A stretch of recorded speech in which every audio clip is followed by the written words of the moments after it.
Assalamualaikum warahmatullahi wabarakatuh. Bak kalinya lun nak bahaskan tentang sifat 20 gebagi puat. Bismillahirrahmanirrahim. Bangsa, sifat dan hukumnya. Sifat 20 gebangsa puat, gehukum le. Teman pakriban gebangsa puat. Nyan ke. Nomor 1 nafsi, nomor 2 salbi, nomor le ma'ani, nomor 4 ma'nawiyah. Di nafsi sabah sifat, nyan ke wujud. Di salbi 5 sifat, nyan ke qidam, baka, mukhalafatuhu lil hawadis, qiyamuhu binafsih wahdaniyah. Di ma'ni 7 sifat, nyan ke kudrah, iradah, ilmu, hayah, sama', basar, kalam.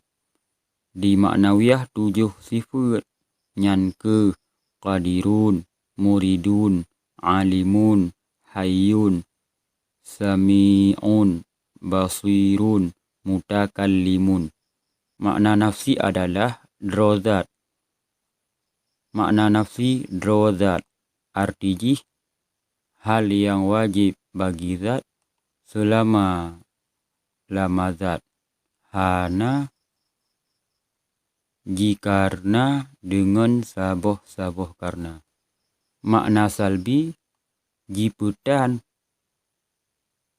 Arti barang yang jiputunyo atuh jiputan syaw. Syawnyan yang hana patut bagi Allah Ta'ala.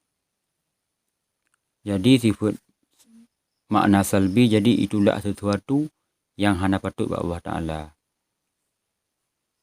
Makna ma'ani yang dong ba'zat.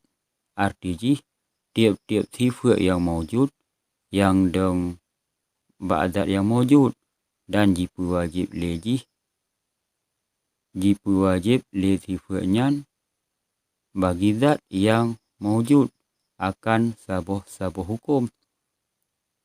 Yang terakhir, makna ma'nawiyah. Tusam lam zat. Arti hal yang wajib bagi zat selama zat naji karna dengan saboh-saboh karna. Hanya sekian. Assalamualaikum warahmatullahi wabarakatuh.